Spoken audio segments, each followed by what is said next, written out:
Welcome back to A Fresh Story, the podcast where we have conversations about brave decisions to start over again. I'm Olivia. And I'm Jenny, and we're so glad you're here today.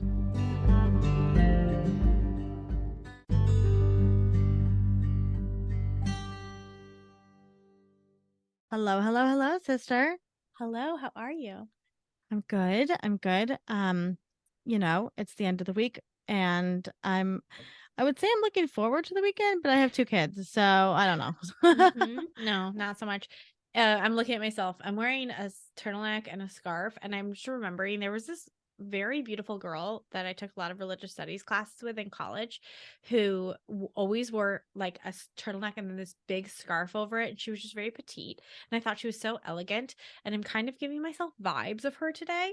And it's bringing me back to my college days. I forgot until we were talking to Chelsea too, how much I used to enjoy studying religion because I think I overdid it in college.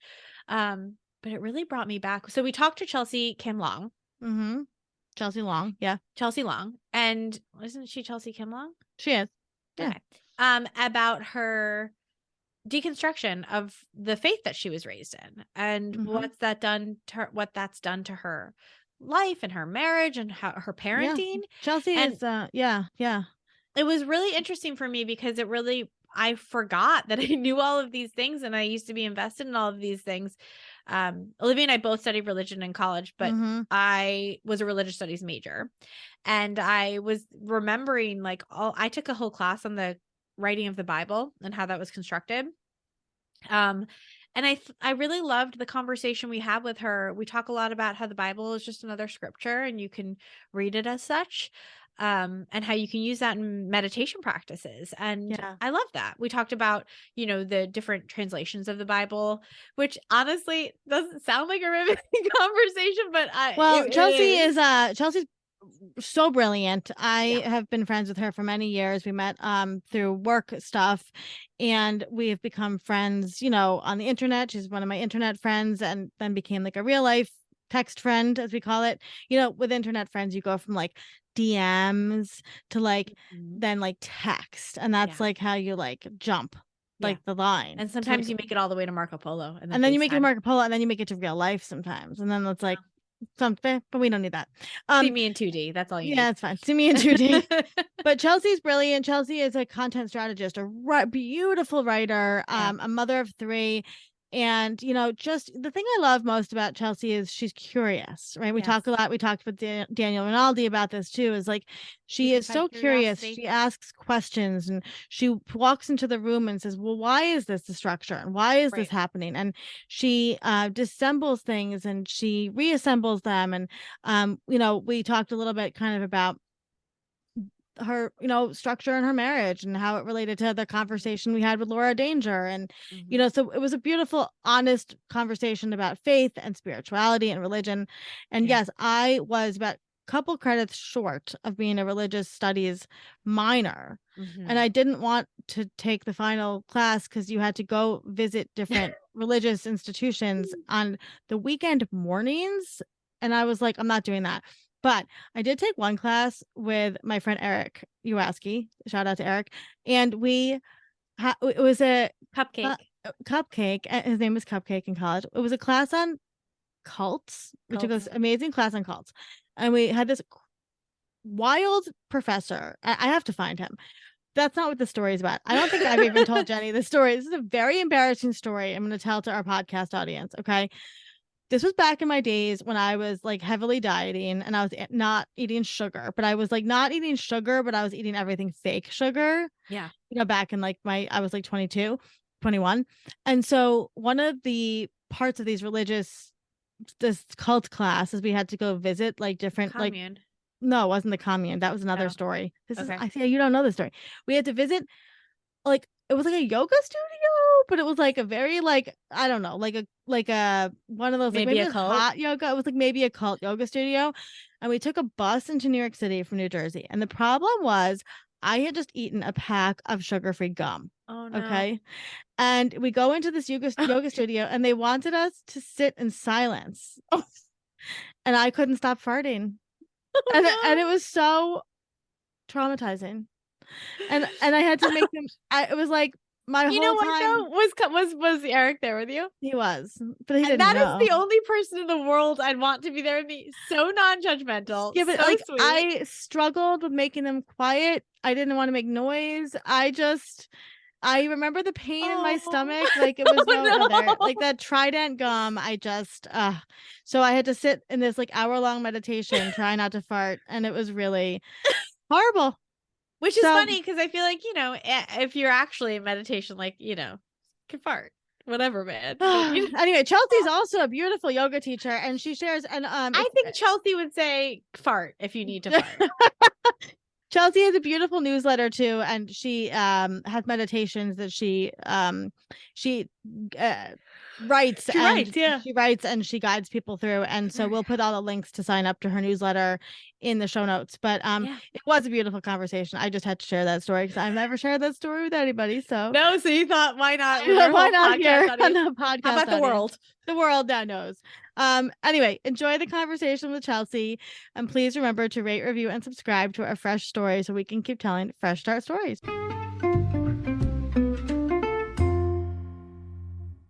Chelsea is a freelance writer and content manager by day and moonlights as a meditation teacher interested in helping people connect with healthy spirituality.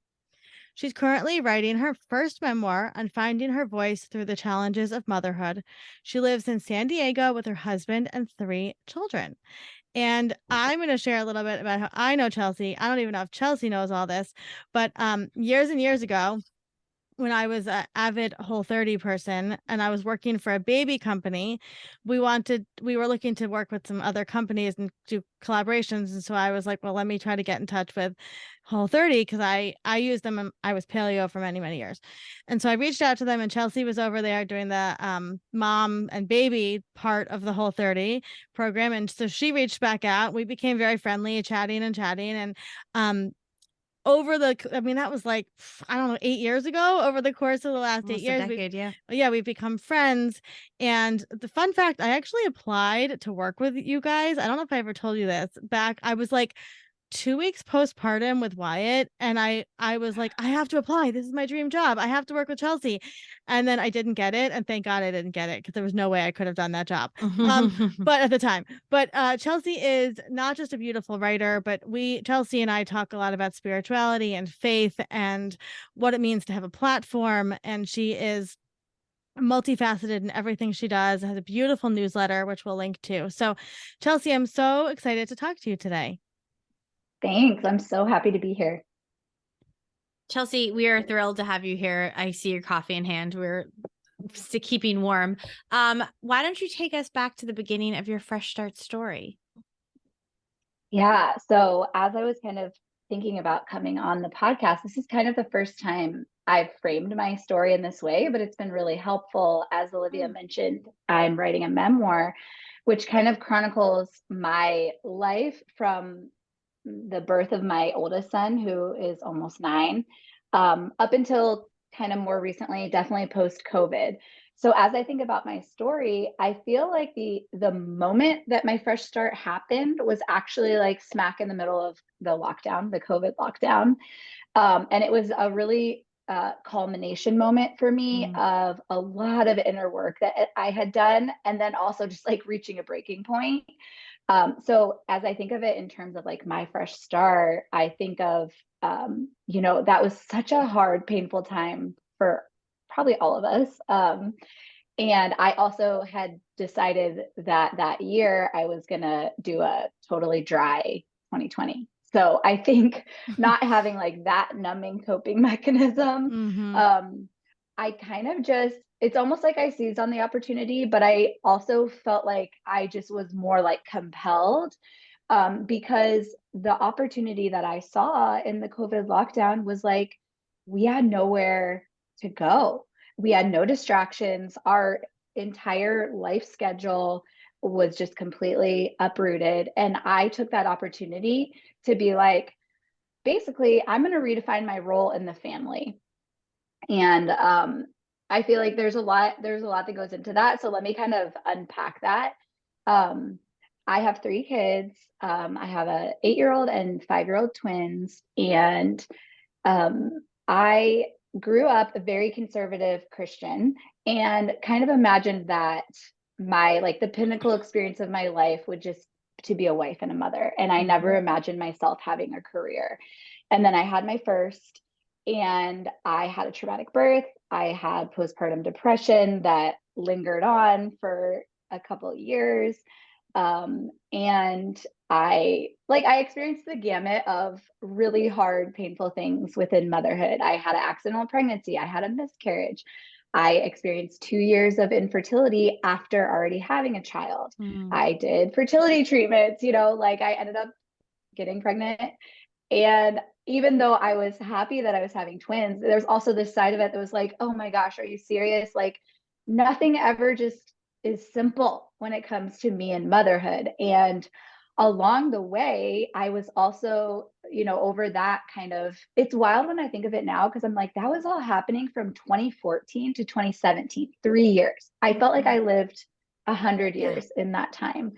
And I think the intensity and pain, and I will often say, I expected the joy of motherhood. And of course, there's so much joy. And when I'm with my kids and doing nothing else, there's really no other joy like that. But the problem is, I didn't expect the pain, and so I was just blindsided by all of the pain that I experienced. And it really caused me to meet myself in a way that I never had before. And at the same time, I was really, this is such a buzzword kind of in this Christian circle, but deconstructing my upbringing and really starting to question every single thing that I had been taught. And that was also extremely painful, because I came to realize that my entire identity was wrapped up in finding belonging in that community of people. And I also realized that I didn't know myself at all, or I didn't feel safe enough to show who I really was to anybody in my life. So through all that painful time, I became extremely lonely and kind of reached this super, super low, dark place in 2019 in the fall. And then COVID hit. And I also, during that time, as I was deconstructing my Christian faith, I also, it was so painful, because I actually never wanted to stop believing. I never wanted to lose my faith. Yeah. And I experienced a lot of rejection from that community. And, Trump was elected during that time. And even the January 6th, those people were claiming Jesus. And I'm like, wait, what? That's not me, I also have come to realize that I'm just a super deeply spiritual person. Yeah, I was going to say that. Yeah. And so I had to really kind of separate myself from that worldview, which was so painful and heartbreaking. And along the way, I also I'm a huge reader. So I just read book after book. And I was like, I want to retain my Christian identity, because I don't know how to exist in the world without believing in God, without finding inspiration in the life of Jesus. But I cannot be defined by one group of people who are saying this is what it is to be a Christian. So there was a long period of time where I was like, I don't really know where I stand. I kind of went underground, and I ended up actually finding out so much, a lot of which I'm going to try to unpack in my memoir, of just a lot having to do with the divine feminine, and how Jesus actually had female disciples. And there are a lot of metaphors for God, especially in the Hebrew scriptures, with God as mother, God as birther, God as a nursing mom, And so that was so healing for me, because as a child, I just grew up with such a masculine image of God, patriarchal. And I remember feeling from a young age, God doesn't relate to me, as a 13-year-old girl, but even growing up, so discovering kind of this feminine heart of God really, really changed me. And I think gave me the confidence to be I deserve to be happy in my life.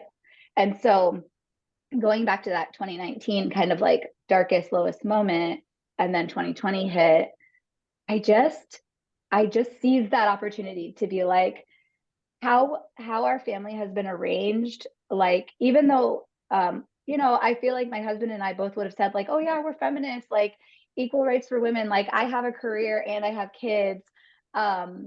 And I know you guys just talked to Laura of that darn chat, but like that dynamic of being the default parent, of having the career and being the one that was managing like the majority of the home, that had been like a constant conflict between my husband and I for years. And I never had the words to be like, this isn't working for me. So I seized that lockdown opportunity to be like, we have nothing to do right now except for like, we have the time to completely rearrange our lives, to completely prioritize our lives. And it was so hard and so bewildering. And my husband had moments where he was like, we've never done things this way before. And I just straight up said, like, I know. And it never worked for me, and I burned myself out to the point of like depression. And it doesn't mean like everything was magically perfect and different, but it was the first time. And I think it was rooted in that divine feminine spirituality where I was like, my perspective is valid. And like, I know in the fair play system, they talk a lot about like women's time is as valuable as men's. And so like me really fighting for like the value of my time and I kind of stopped gaslighting myself, and allowing others to gaslight me. So I kind of feel like that moment was my fresh start of just like, nope, we're going to live life on, not like on selfishly, but like more on my terms, because I deserve to be happy and for my time to be valued, and to not be the only person in this family that's like killing myself to make our lives work. So yeah. Well, it's not selfish. It's explicitly unselfish to involve your partner in the machinations of running the home, right? Like, I know it for a lot of men who don't want to be dragged into that, and for a lot of women who are gaslit, it seems selfish and it's written as selfish, but it's bringing them in and making them a partner and letting them invest in the household too. And what, even though running a household isn't like something that pays back in a way, there are certain joys that come with knowing that you've run that household and knowing that you've done that together, and you're allowing him to buy into that. And I had not a similar experience, but when lockdown happened, I was engaged at the time and I was living with my partner, my fiance, and he was home. He got laid off the week that COVID hit because he worked in events. So he got laid off. He was home. And I said like, well, yeah, on the weekends I used to make lunch, but now I'm making lunch every day for the both of us. And like, this can't really be anymore. And I was already making dinner and doing all the dishes. We have to sort of start figuring this out. And he wasn't interested in figuring it out with me. There was a lot of lip service, and there was some sad attempts, talk about weaponizing competence, but the fact that your husband was willing to go down that road with you speaks highly to your marriage and your partnership and the kind of man that you selected. And I think it's important to say that when it comes up, because my ex and I broke up for different reasons, and the thing is, it's so scary. I was willing to put up with that. and it's really hard to divest yourself. And I wasn't raised in a conservative Christian household, though we had a lot of traditional values. And so to divest yourself of being the woman that takes care of your man, that's really hard. And to tap into that divine femininity as opposed to that sort of traditional femininity where it's like, no, what does it mean for me to be a woman? Right? Does it mean also that I get taken care of? Does it mean that I am, as much as I love and worship him, he loves and worships me too? It's not this, unidirectional thing. So I can't even imagine me coming from a Jewish background and not Jewish, we weren't raised religious at all. That was really hard for me. And I'm in a different relationship now. And it's hard for me to allow, like, sometimes he'll be like, can I make you a cup of tea? And I'm like, no, I got it. I'm like, no, I have to let him take care of me too. And that's part of the divine feminine that we need to connect with, of the being taken care of and allowing them. And that's what I mean by it's not being selfish. It's allowing them to love you. Mm-hmm. Yeah. And I think, the fact that I grew up in such a, traditional, like I like that you said, the traditional model of femininity, this patriarchal model of womanhood. And then for me, I think that's super common. And I know that's super common regardless of like religious background. That's just a cultural baggage, But I think to add for me that religious background of this is like my God-given role. Yeah. And I still get that feedback, like there are still conservative Christians, who are like, yeah, you belong in the home. And like the reason why society is the way, falling apart is because we don't have traditional gender roles anymore. So like that layer of guilt and like shame, I think that's really what came up for me first after I had my first, and was just like, oh, I'm not happy. And of course, part of that was my traumatic birth and my, depression, which thankfully I'm medicated for now. But just being like, I'm not happy. And I kind of thought that having a kid was like the reward for my life as an obedient Christian woman, and then just so bewildering to be like, wait, I'm not happy. And that's when I started trying to think about like, well, what would it look like for me to have a career? Would that bring me happiness? And then I felt like I had several years of, again, wrestling through guilt of not being a stay-at-home mom. Like I didn't have career aspirations for myself. I thought as soon as I have kids, I will be a stay-at-home mom. That will be my life. That will be my fulfillment. And so really having to, walk through the guilt of, I don't want this. And what's wrong with me, and, my husband grew up in a very similar culture. And so it can be really frustrating, but it's also really helpful because I kind of see us as two sides of the same coin and we've done like so much growing and unlearning together. And there are so many moments where I'm just like, he obviously is one of my safest relationships, being my husband.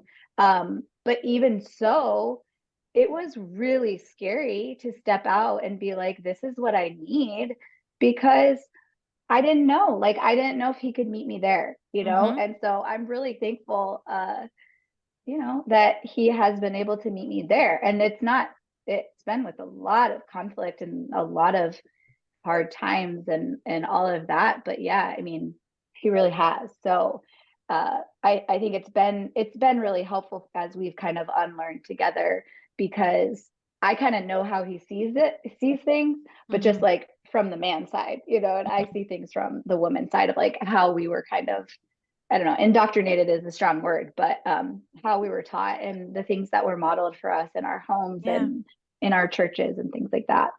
Yeah. Were you coming at that? Sorry, Olivia, I know I saw you had a question, but were you coming? I was a religious studies major in college. So I took a lot of classes in American evangelicalism. So I find it very fascinating.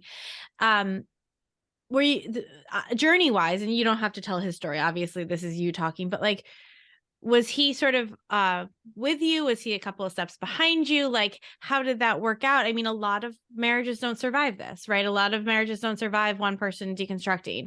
And so it's amazing that you guys were able to come to it together and to have, like you said, to have that person.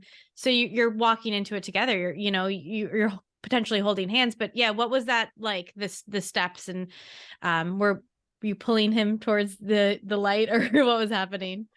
Yeah, that's a good question. I think it's funny. I am like I said, I'm a deeply spiritual person. Like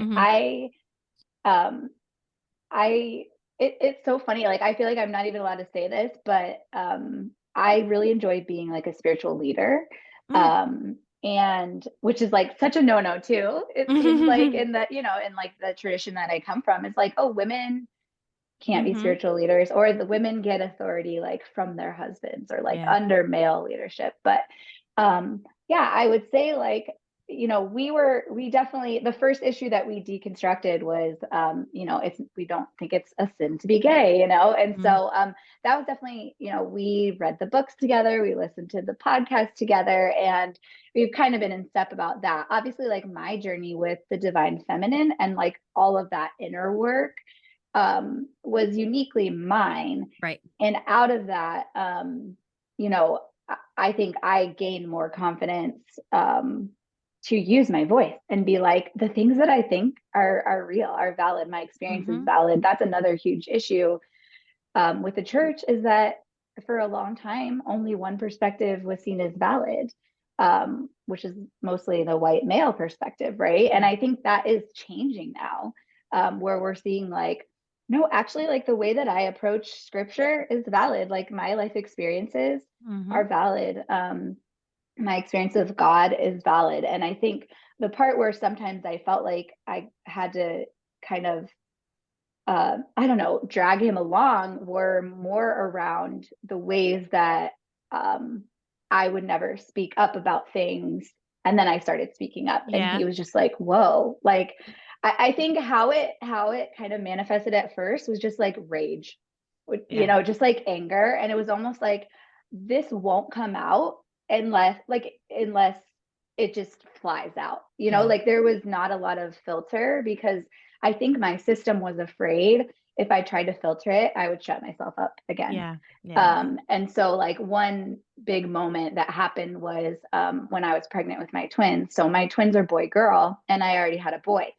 And there's just a lot around, again, this is not unique to the Christian culture, but there's different layers like around being in a female body. And there's a lot of double standard around how men's bodies and women's bodies are seen. And that dynamic existed in our marriage because that was, when you see it. Before that, you can't see it, And so when I was pregnant with my twins, I was thinking a lot about my daughter and bringing her into a family where we had 2 boys and her. And it just rose up in me, like, I don't want her to feel shame about her body. I want her to feel as proud of her body as her brothers do. Like, if we let her brothers run around naked, we will let her run around naked. Like, I want to kind of equalize how we're talking about bodies in our house. I don't want to police what she's wearing over what my boys are wearing. Sexualize your child, your girl, but not your boys. Yeah. Totally. And so my husband and I had like a big conflict when I was pregnant with the twins, having to do with me and my body feeling policed. But it was the first time, because I felt policed for my body my entire life. Yeah. I went going to Christian school, always being told to change, or always feeling shamed, like I was trying to tempt someone with my body. And, so I basically said to my husband, like, we're not going to do that to our daughter, and that fight, like, that was a really big fight for us, because I was talking about me and my body, but I was doing it for my daughter. And like, again, to his credit, like, he got it, and it's so funny because now, like with our, my 5-year-old and 8-year-old, like, we have a lot of potty talk. We talk about body parts, like we're all about, the movement of like using the real word for like, and so like just the other day, one of my sons said something about like big penis, and I'm like, yeah, big vulva, like we're just like, if you're going to be proud of a big penis, I'm going to be proud of a big vulva. 100%. Like, I feel like my experience of motherhood and being able to kind of tap into that mama bear, which is so cliche, but actually that's biblical. There is a Bible verse in the Hebrew scriptures about God protecting her children like a mother bear. And so I really experienced like this visceral energy, and not just in that moment, that I was just talking about, but in other moments. It's actually those moments where I've had to advocate for my kids actually taught me like, oh, you have the ability to advocate for yourself too. Yes. Yeah. And so, my whole story is kind of this like intertwining of like motherhood really informing me. We talk a lot about at Fresh Starts, but there's no rules, right? That we don't believe in any rules. We have 2 rules at Fresh Starts. You should always be in the pursuit of joy, and you should be safe. And I talk to a lot of women who, Chelsea, are in a similar position to you. Maybe they were raised Catholic or they were raised Christian, and now they're unpacking these things and they find themselves deeply spiritual on one side, and sometimes even totally on this end of the spectrum, like finding like, they love witchcraft and spirituality and all these things, but also really love their faith and their religion. And so I would love first, so I love this idea that you really are shifting the narrative, which we're all about, right? About you can have it all, right? You can be spiritual and which I want to talk about your meditation practice too, but you can be spiritual and, like you said, be an advocate for God and Mary and Jesus and their story and how it intersects with everything in your life. It all can be in one place and you can believe it all, but it doesn't have to be an either or situation. And I feel like, maybe our generation of mothers is going to find themselves in that unique spot where they're like, I still want to have my faith, but I also am really spiritual. So can you talk a little bit about kind of like how that convergence of like the faith and the spirituality came together for you? Yeah, it's so interesting because I think religion at its best should lead us into healthy spirituality, right? Yeah.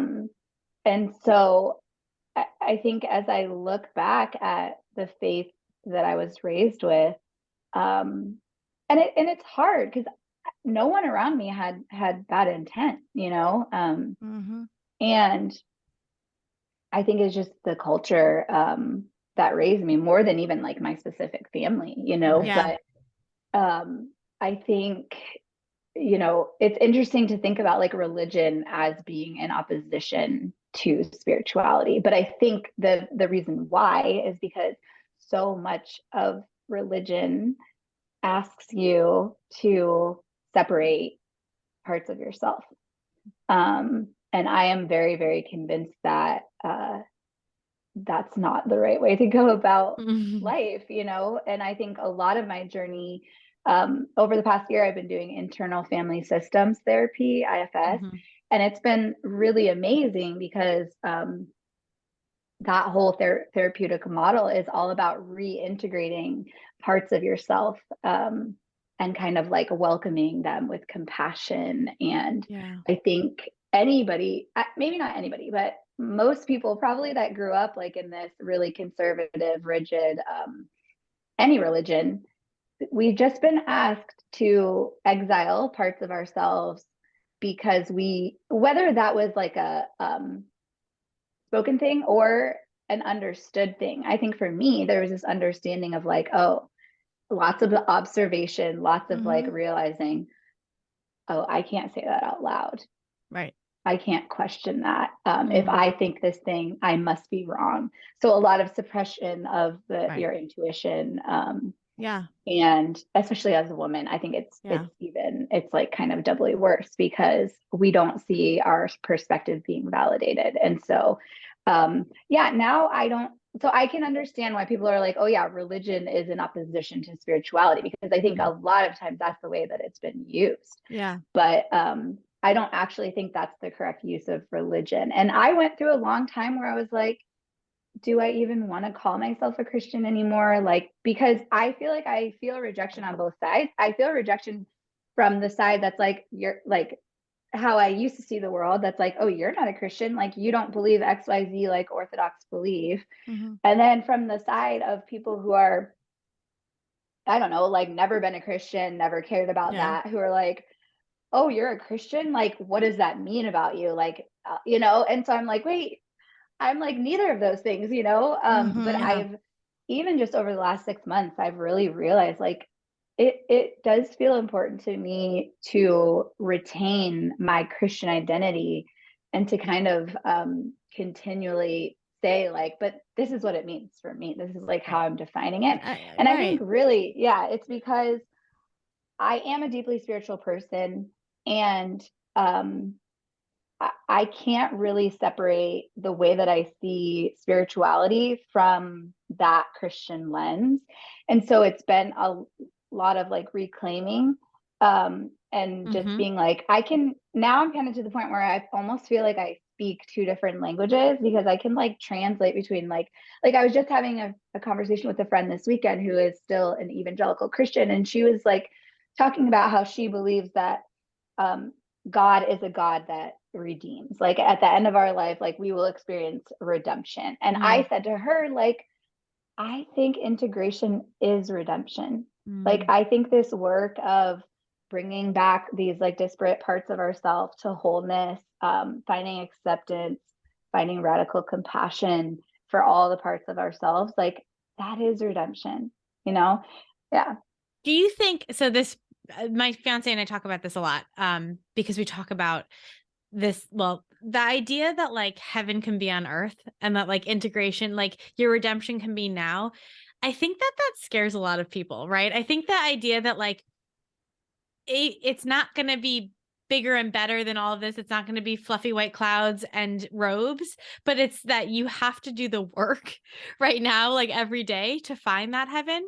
Do you find that like, am I understanding your sort of concept of integration correctly in that?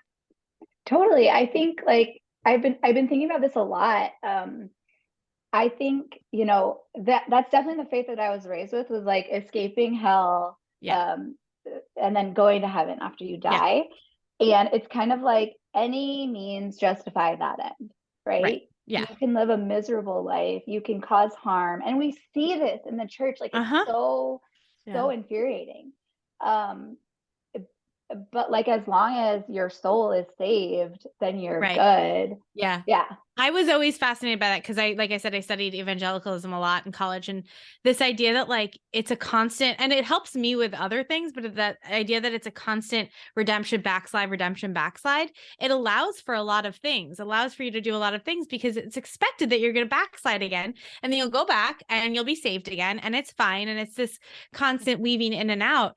But I think the idea for people like that, you have to do the work now, you know, and if you do the work now, you're going to find as close to heaven on earth as is ever going to exist. Right. And so through this integration, through this work, you can create that space for yourself, but people don't, you know, that's a very scary idea that there's not this afterlife that like, and maybe there is, I don't know, but that the idea that like you have to do the work now, and you have to keep doing the work.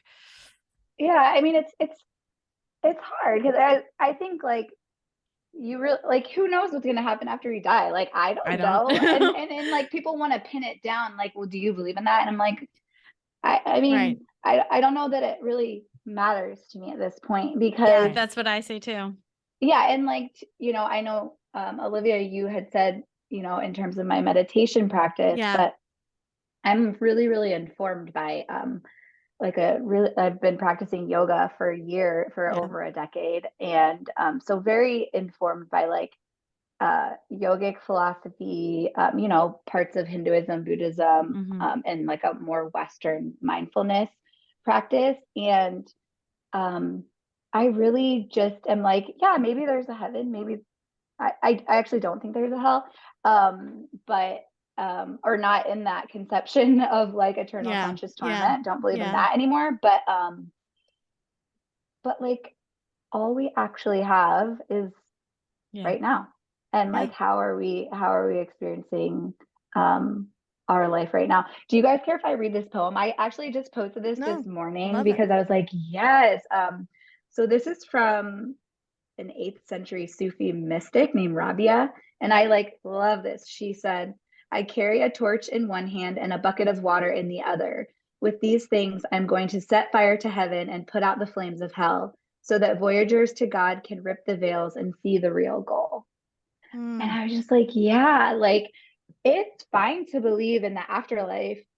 And also, what is your religious belief, tradition, practice, spirituality? How, like, what is it doing for you now? You know, and in Christianity, there's this concept called the fruit of the spirit, which has become like a capstone kind of belief for me. And it's the fruit of the spirit is love, joy, peace, patience, kindness, goodness, faithfulness, gentleness, and self-control. And it's just like, if you know, there's another Bible verse that says, like, if I do all these good deeds, but I don't have love, like, what do I have? I have nothing. And so, you know, we always talk about like cherry picking, and I'm like, well, if I'm going to cherry pick, like, that's the verse that I'm gonna get the good cherries. do. Yeah. Because, the fruit of the spirit, like the fruit of our being in relationship with God, the divine, whatever word you want to use, should lead to love, joy, peace, patience. Like, if, you know, you see so many people, church leaders, you know, that like the fruit of their lives is discord, destruction, like control, deceit, control, like love of power, love of influence, like stepping on people to get ahead. And it's just like, obviously, hashtag not all Christians. Obviously, there's like a lot of really good, faithful, even, you know, still conservative or evangelical Christians, of course. And if I feel like the way that I have to believe is not leading me to cultivate more of the fruit of the spirit, then that's, you know, kind of a sign for me that I'm missing the mark. So how did your spirituality get touched by motherhood? Gosh, that's a good question. I mean, you know, I had already kind of started this path of questioning some aspects of the religion that I was raised with before I had kids. But I often say that motherhood kind of accelerated that process for me, because all of a sudden, there's like this little human in the world who I'm responsible for, obviously for everything, but spiritually. And kind of like I said before, there's a lot of things that I just dealt with internally, or I just kind of thought like, well, I don't really agree with that, but I'm gonna like not say anything because I can deal with it on my own.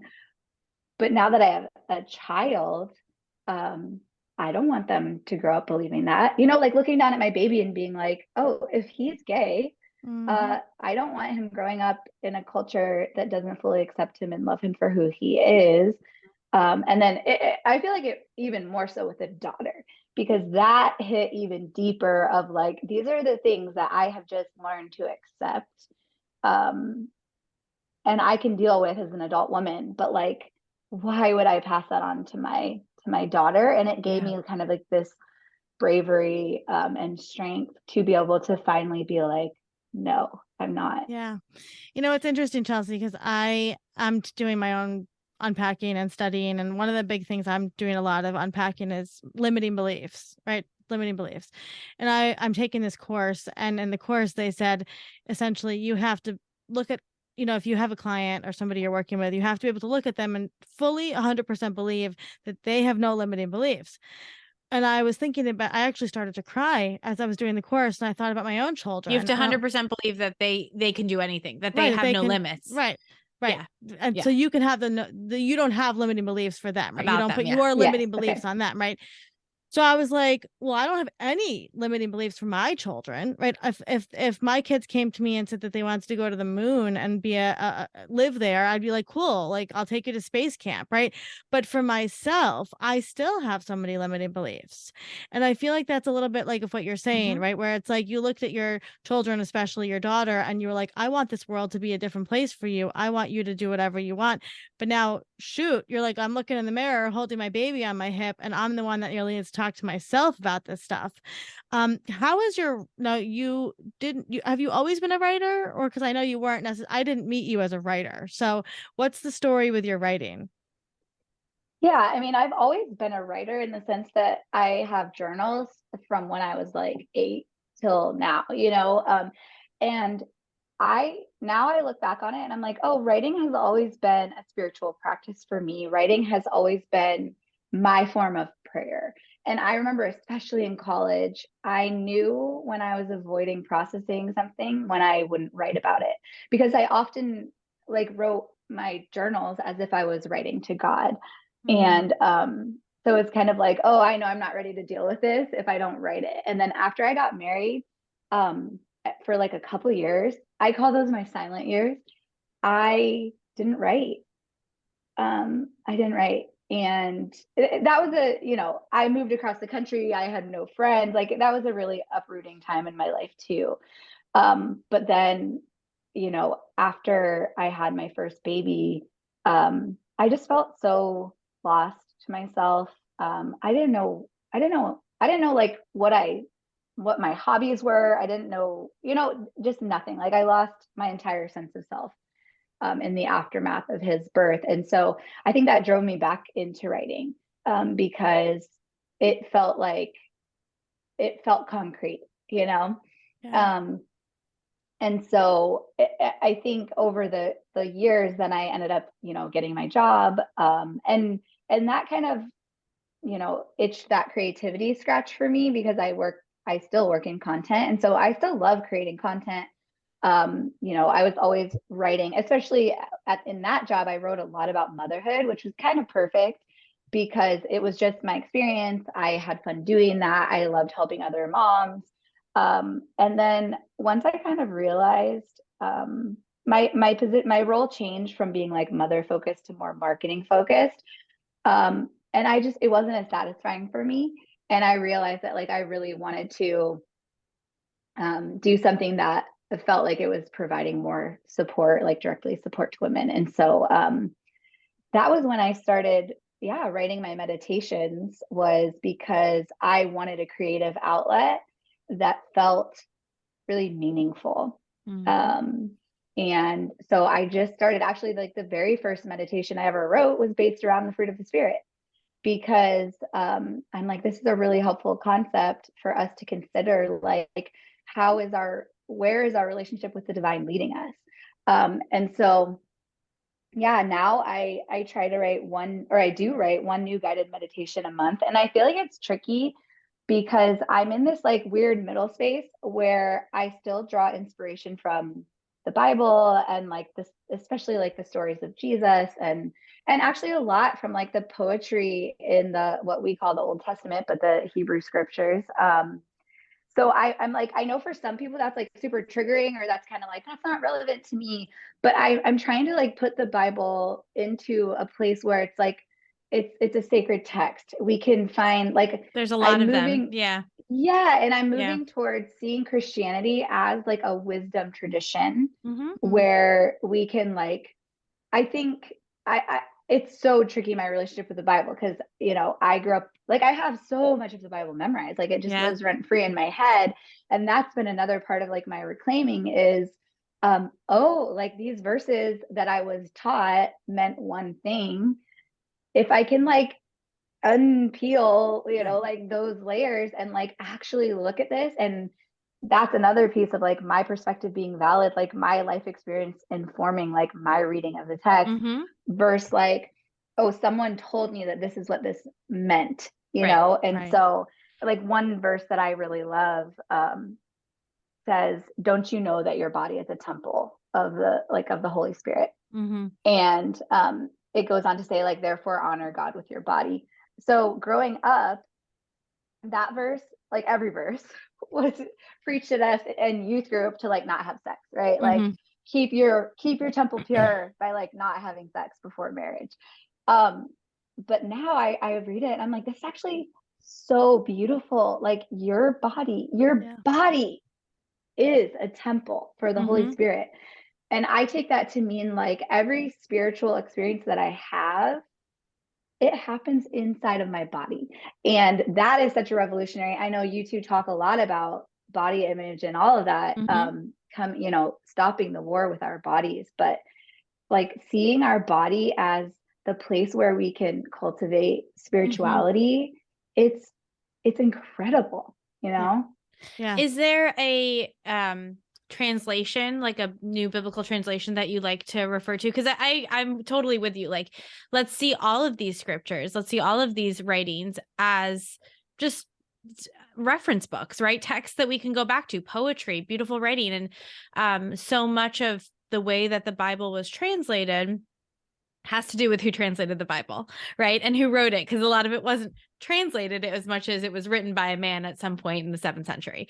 And so so much of that, of going back to the original text and translating from Hebrew or whatever, is about, so much of those interpretations is about that translation. And I'm wondering if you found a translation of the Bible that I know it can be hard because you know so much of it already.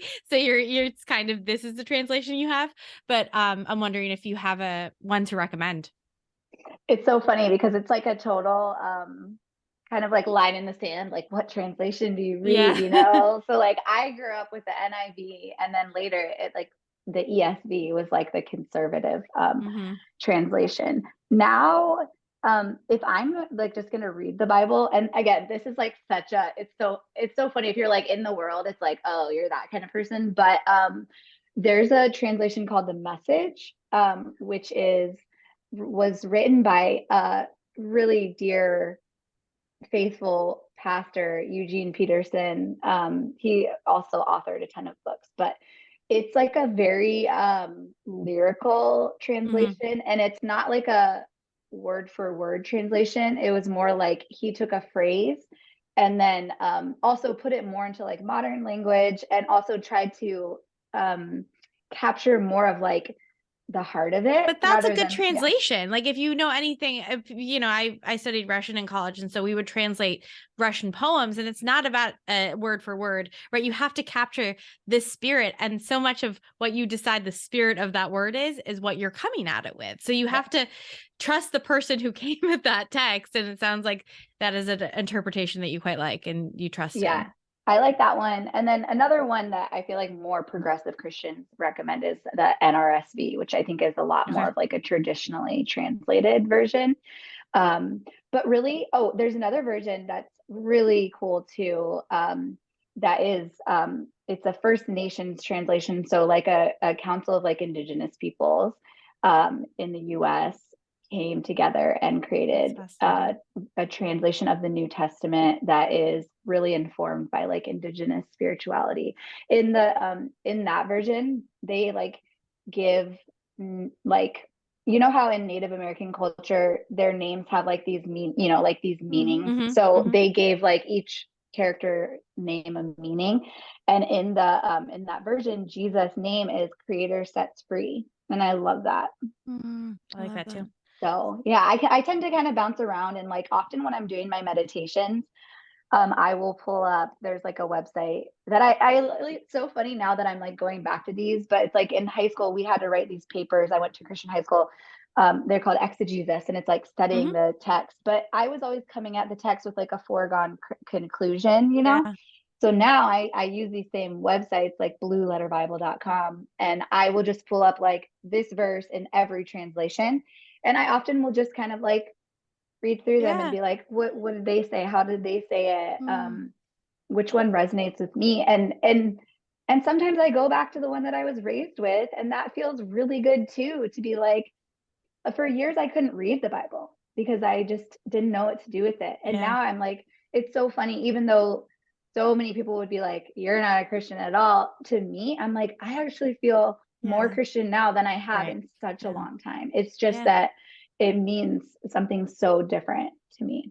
And Chelsea's meditations, I subscribe to her newsletter, and they are beautiful meditations, and I look forward to them every month. So you said something at the beginning of the episode, and you may have stumbled into the wrong show because we love to hype people up over here. But talk to us about your aspirations for being a spiritual leader. Yeah. It's so funny. I went to this conference once. It was like a virtual conference, and as a part of it, there were like meditation leaders. And one of them said that they were a divine portal. And I was like equal parts offended and also intrigued by that, because I'm just like, who gave you the right to say that you are a divine portal? But yeah, I mean, like in high school, you know how you take those career, what's it called, like quiz to see what you should color your study. parachute is kind of thing. Yeah, it's like, you know, and you like answer all these questions about what you like and your personality, and then it's like, oh, you should be a whatever. So, you know, I did one of those, and it came back with pastor, but like in a list of others, you know. And actually I thought I was going to be a pharmacist, which is so funny. I ended up studying communications, which was perfect for me. But I remember thinking like, that is absolutely ridiculous. First of all, I can't be a pastor, right? Because I'm a woman. But yeah, second of all, I just felt like I will never be good enough, holy enough. In Christianity, we use the term sanctified, to be a spiritual leader. Like my entire spiritual life just felt like a constant striving to be something that I'm not. Always this uphill climb. And I used to see that as like this beautiful thing, like trying to achieve and trying to get closer to God, who was like always up in the sky, and I was like down here. And I feel like my spirituality has like really flipped on its head, where I'm like, now I see the spiritual journey as like an inner journey. And like my flaws and my humanness are not a disqualification for me to be able to spiritually lead or have spiritual ideas or have spiritual authority. And also my spirituality is so rooted and grounded. And I think that's more of that like feminine energy too, of like embodiment, if you want to think in like terms of like Mother Earth, but it's like my spirituality roots me further down into my humanity, and into like communion with my environment, my actual real life. Like it doesn't take me outside of my life. And so I mean, my meditations are like a small offering just out of my experience in the life lessons that I've had. And so that is like my small way of being a spiritual leader. I don't know that I like would want to be a pastor, but it's really funny because I do spiritual direction. It's kind of like I don't know, kind of like a cross between like life coach and therapist, but it's like to help you discern where's God in your life. And I remember I told my spiritual director, like, I want to be a spiritual leader. And she's like, well, you actually already are, because so I am a part of this like small house church community in my neighborhood, just like 7 families that we meet together. And that's like our expression of church. And I have been in like, we have it's like not a hierarchical, but we have like a guiding council, we call ourselves, of like, we kind of, plan the content for the week, for lack of a better word. And I'm like very involved in spiritual formation practices and like bringing new spiritual practices to the community, and even like preaching, like sharing my insights from the Bible and things like that. And so she was like, it's really interesting that you don't see that as spiritual leadership. And I'm like, well, I feel like that doesn't really count because it's like on such a small scale. And I kind of realized like, oh, right. Yeah. Like, and also I really am the spiritual leader of my home, I was just like gonna say that. Yeah. Yeah. And that's become really important to me, is just having a household where my kids can come to me with their questions. Like we can discuss things. I bring things up to them. Like no topic is taboo. They all went to this pretty conservative preschool because it was like a good option nearby. And so, they would come home with different ideas, and I would be like, well, some people think that, like, I used to think that. Here's what I think now. I don't really know. What do you think? One thing my older son and I always joke about is like, because, they were always saying he for God. And I'm like, sometimes I use she for God, sometimes I just say God instead of a pronoun because God is not a man, but I just try to have fun with it and have like a spirit of openness with it, because I think that's what I was lacking, is I didn't feel like I had an adult around me that I could question things with, safely.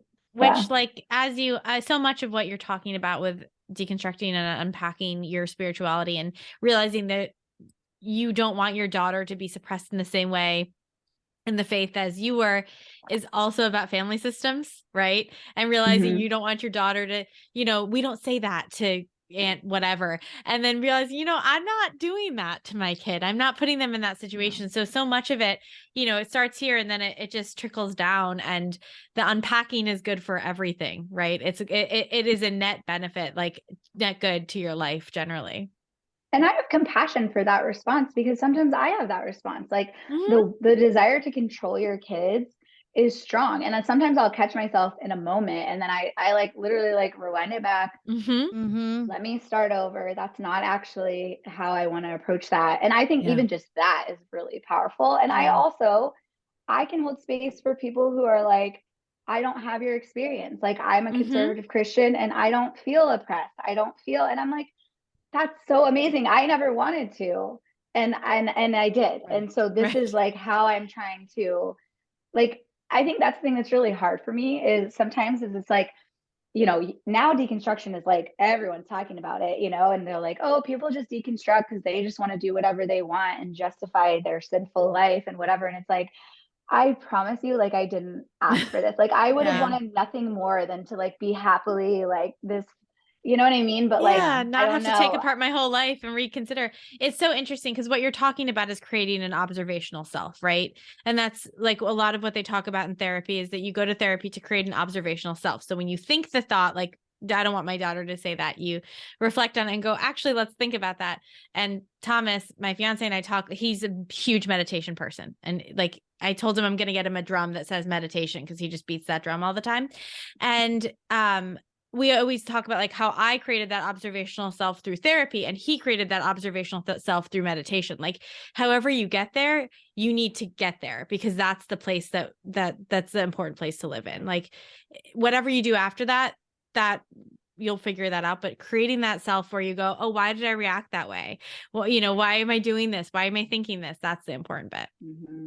The last piece I'll say on that is I saw this Instagram post where they were talking about a term called incentivized denial. And that term just like, oh my gosh, just resonated with me so much because I think so much of my upbringing it was incentivized denial of that, like squashing that observational self. I think like naturally, probably we all naturally have that. But you know, how the culture that I was raised in, it was just like, don't question that. Like your incentive for denying that is that you get to continue to belong, like, and not cause trouble or not, you know, face rejection in this community. Yeah, 100%. That's true for a lot of enmeshed families as well, I would think. Yes. So Chelsea, if somebody is going through a fresh start, whether in their religion or spirituality or just in life, what would be some wise words that you could impart to them? I would say, get real quiet and trust what you hear. I have a tattoo on my wrist that says, you know what to do. And it just speaks to that intuition piece. And I think we often want to we often feel bad if we feel something come up from our intuition and then we don't immediately act on it. But I think the truth is it can take a long time because my intuition was trying to get through to me for years and I just kept pushing it down. It felt too hard. It felt too scary. I knew that it would require like a seismic shift in my life and I didn't have capacity for that. But I think with the you know what to do, like you will also know, or you will be like, sometimes I feel like I can't not act. So there's this weird balance of like not forcing it and just like allowing things to happen. So I don't think it's wrong if you notice your intuition coming up and then you don't immediately go torch your life. You know what I mean? Like you might know my marriage needs to end. You might know that for years, but it's not the right time. That doesn't mean like you need to regret the time that you didn't act because you will act when the time is right. Before we jump into I know, it's amazing. Before we jump into the last question, I just want to hold space and give you space if you'd like to share for a second about where the tattoo came from. Yeah, so another piece of my story, it's so funny, like as if all of the other stuff wasn't enough, my best friend got diagnosed with breast cancer right before I had my twins. And she started chemo like the same week that I had them. Wow. And so that was 2017. And obviously that like really altered our capacity to support each other because we were both going through really hard things.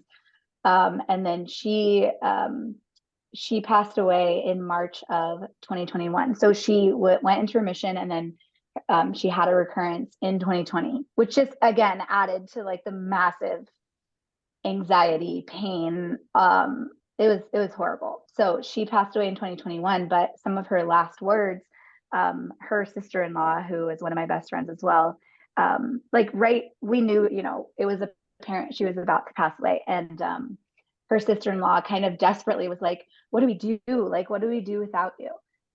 Is there any kind of like last words or is there anything you want us to do to like take care of? She has 2 girls and her husband. And Rebecca just said, you know what to do. And so several of us got that tattooed on her birthday that year, because it was such a beautiful reminder of that divine feminine, that trusting your intuition, that like your authority, you don't need authority from me. You don't need that external validation. Like, trust yourself. And so, I have it. I got it on my wrist because I wanted it to be somewhere that I could see it. And I feel like I often like rub it. It's like a little, I don't know, good luck charm or something. Yeah. I love that. And Rebecca, and I know of Rebecca through you, and I never really knew Rebecca, but her words resonate with me. And so every time I question myself, I hear Rebecca. And I just wanted to say that that's the power of the internet, because Rebecca's life took on so much more, right? Because she kept going. She just keeps she's moving still through. going. Yeah. And I think about her, and I've never even known her, right? And so I just, I know that was a big part of your life and a big grieving process that you had to go through. And I just want to add, I think that that's what will make you such a beautiful spiritual leader, is that you lead people back to themselves. You don't lead people to any like scripture or words or to you. You're helping people find themselves again, and that integration. And that's why I think you are just at the beginning of your spiritual leadership journey, and you have a long way to go, and you're going to do amazing things to help women, because you understand that you're helping people find their intuition, which really is at the core of all religion and spirituality. So thank you for sharing, Rebecca, and all that. And last question we always ask people, what was the last thing that you ate and really loved? I have been unintentionally on an intuitive eating journey, even though I like never called it that. And then I realized that was what I was doing. Mm-hmm. But one thing that I have like reclaimed eating again is bagels. And I'm gluten-free, but I got these gluten-free everything bagels from Trader Joe's. And I have so been enjoying every morning having a gluten-free everything bagel with like a sausage patty and a fried egg and like the yolk kind of runny. And it is so good. I know. You know what's so funny is I saw a tweet the other day that said I didn't start my day with a bagel, and that was my biggest regret. And it makes me think of that. I love that. We love bagels around here. Chelsea, it's always a delight to talk to you, and I feel so blessed that you came into my life, and I've learned so much from you, and we didn't even get into the other stuff. We're going to have you back on to talk about the influencer world, because there's a lot to unpack there, and you have seen all sides of it like we have, and boy, oh boy, there's lots to talk about. But thank you for sharing your vulnerabilities, and you are so brilliant and so spiritual, and the intersection of that is what just truly makes you such a light in the world. So I'm so excited to watch you as you keep building and keep growing and keep influencing people and shining their light and shining your light. And I'm so proud of you and the journey that you've taken in the last few years. So thank you for being here today. Thank you so much. This is really fun to chat with you guys.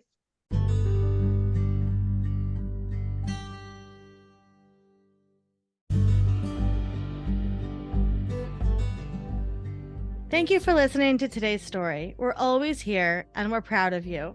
Until next time, brave one. A Fresh Story is brought to you by Fresh Starts Registry, the first and only platform for everything you need to start again. You can read the show notes and learn more about today's episode at freshstartsregistry.com/podcast.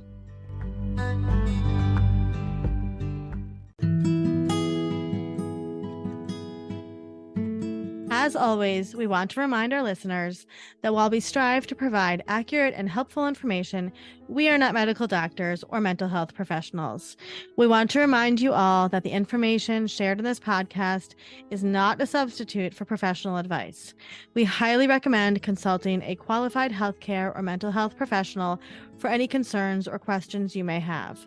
Remember, we are a podcast, but we are not licensed medical professionals. Always consult with your healthcare provider for any medical decisions. And as a gentle reminder, all opinions are our guests and do not necessarily reflect our own.